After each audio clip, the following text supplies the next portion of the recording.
Assalamualaikum Assalamualaikum warahmatullahi warahmatullahi wabarakatuh. wabarakatuh. Sini kami akan mempresentasikan tentang soal ETS kemarin, yaitu disruption in business, yaitu tentang pegadaian. Dan di sini perkenalkan, nama saya Adesta Akbar Nugroho. Nama saya Bintang Syahputri. Nama saya Muhammad Ilham Maulana. Nama saya Raffi Muhammad Nur. Dan di sini kita akan membahas tentang PT Pegadaian. PT Pegadaian adalah BUMN yang bergerak dalam bidang pembiayaan dengan sistem gadai. Artinya masyarakat dapat meminjam uang dengan jaminan barang bergerak seperti emas, kendaraan, elektronik, dan sebagainya. Pegadaian dikenal sebagai lembaga keuangan non-bank karena tidak menghimpun dana masyarakat seperti bank, tetapi memberikan pinjaman berbasis agunan. Dan di sini ada visi misinya. Visinya yaitu menjadi solusi keuangan terbaik untuk masyarakat. Misinya memberikan layanan keuangan berbasis gadai yang cepat, mudah, dan aman, dan membantu peningkatan kesejahteraan masyarakat. Dan kita di PT Pegadaian ini akan menjelaskan, yang pertama ada disrupsi teknologi di PT Pegadaian, dua ada posisi dan pangsa pasar, tiga strategi online merchandising, empat penerapan marketing mix, dan kesimpulan.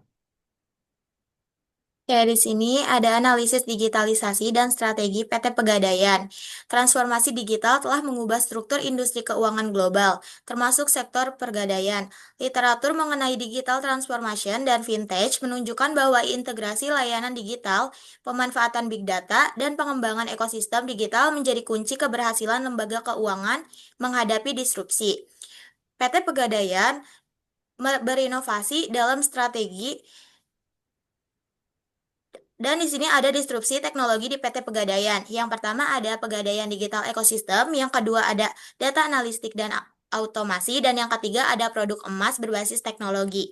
Yang pertama ada Pegadaian Digital Ekosistem. Pegadaian itu membangun ekosistem digital untuk membangun atau mengintegrasikan seluruh layanan dalam satu platform, yaitu mencakup Pegadaian Digital Service, integrasi dengan platform lain seperti Tokopedia, Bukalapak, GoPay, dan lain-lain. Yang ketiga ada sistem operasional digital. Yang pertama itu ada Pegadaian Digital Service. Ini berfungsi sebagai transaksi, tebus, pembayaran, dan juga membeli emas atau top up tabungan emas. Yang kedua ada integrasi dengan platform lain. Ini berfungsi untuk mempermudah pembayaran cicilan ataupun membeli tabungan emas.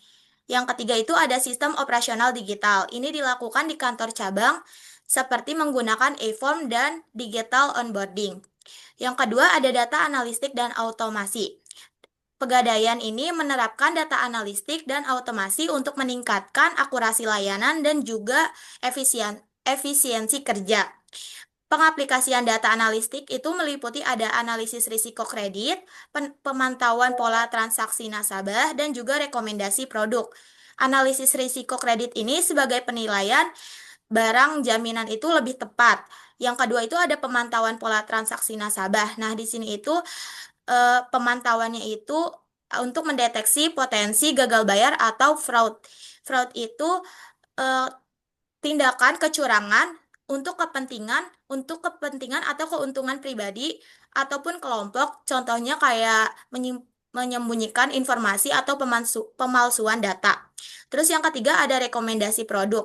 Ini berdasarkan dengan perilaku penggunaan aplikasi. Dan automasi. Automasi ini Pegadaian menggunakan teknologi sebagai pengganti pekerjaan manual. Ada tiga proses penaksiran digital. Yang kedua ada chatbot pelayanan pelanggan. Yang ketiga ada sistem digital back office. Untuk proses penaksiran digital ini, barang jaminan atau barang gadaian ini terverifikasi secara otomatis. Chatbot pelayanan pelanggan ini sebagai customer service yang dapat menjawab pertanyaan pelanggan 24 jam. Untuk sistem digital back office ini dia seperti mempercepat laporan dan juga persetujuan untuk pegadaiannya sendiri.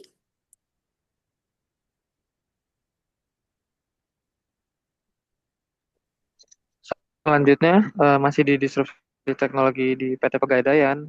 Yang ketiga itu ada produk emas berbasis teknologi.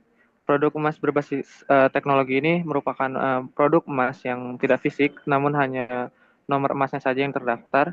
Nah, ini melingkupi tabungan emas digital yang terindikasi sebagai mata uang untuk produk emas sendiri. Lalu ada gadai emas digital, itu seperti sistem transaksinya untuk menjual beli emas atau peminjaman uang dengan uh, penjamin emas. Lalu yang terakhir itu ada marketplace. Marketplace itu biasanya terdapat pada aplikasi pegadaian maupun kantor cabang. Selanjutnya ada posisi dan pangsa pasar PT Pegadaian. PT Pegadaian sendiri dipandang sebagai market leader dalam industri pegadaian Indonesia karena legalitas, sejarah, terus jaringan yang luas, dan juga tingkat kepercayaan publik yang cukup baik di mata masyarakat.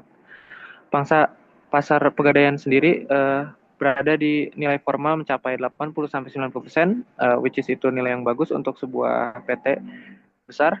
Lalu sementara pada layanan emas digital sendiri, Pegadaian tetap menjadi pemain besar dengan menjadi inisiator dalam produk e-emas.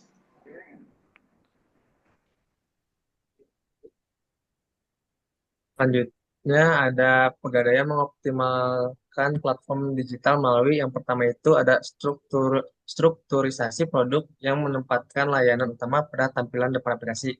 Jadi, Pegadaian ini mengatur ulang tampilan aplikasi digital mereka agar layanan yang paling sering digunakan langsung muncul di halaman awal utama layarnya. Contohnya itu kayak gadai, cicilan emas, tabungan emas, kemudian pembayaran angsuran, dan lain-lain. Tujuannya itu agar mendorong lebih banyak transaksi karena akses yang lebih cepat. Yang kedua itu ada optimalisasi kanal digital seperti website, Instagram, TikTok, dan YouTube. Nah, ini tuh untuk Pegadaian memaksimalkan berbagai platform digital. Yang pertama itu ada edukasi, yaitu misalkan cara menabung emas, kemudian cara menggadai barang. Selanjutnya juga ada untuk promosi, yaitu ada cashback, fitur baru, event digital. Dan yang ketiga itu adalah promosi berbasis customer journey, termasuk cashback dan admin rendah yang mendorong penggunaan aplikasi. Kemudian ada penerapan marketing mix. Menurut Kotler, model marketing mix ini dibagi ada 4, yaitu yang pertama itu ada produk, price, place, and promotion. Yang pertama itu ada produk, yaitu di verifikasi layanan seperti gadai, cicilan emas, keuangan emas, penggunaan UMKM, pembiayaan UMKM, dan digitalisasi layanan. Yang kedua itu ada price, itu strategi harga kompetitif, termasuk diskon, aplikasi sebagai penet penetralising pricing. Kemudian yang ketiga itu ada place, yaitu distribusi melalui ribuan outlet fisik. Jadi outlet Gadai ini udah ada di mana-mana. Jadi agen pegadaian dan aplikasi digital sebagai kanal utama. Kemudian ada promotion. Promotion ini merupakan kampanye digital seperti influencer, CSR, dan literasi keuangan melalui konsep IMC. Nah, berikutnya kesimpulannya yaitu Pegadaian berhasil menjalankan transformasi digital yang sejalan dengan praktek terbaik global. Perusahaan mempertahankan posisi sebagai market leader melalui inovasi berkelanjutan, penguatan kanal digital, dan strategi pemasaran yang adaptif. Sinergi antara kekuatan tradisional dan teknologi modern membuat Pegadaian tetap kompetitif di era digital ini. Berikut presentasi dari kelompok kita. Terima kasih. Apabila ada banyak salahnya, banyak kurangnya, kami mohon maaf yang sebesar-besarnya. Assalamualaikum warahmatullahi Warahmatullahi wabarakatuh. wabarakatuh.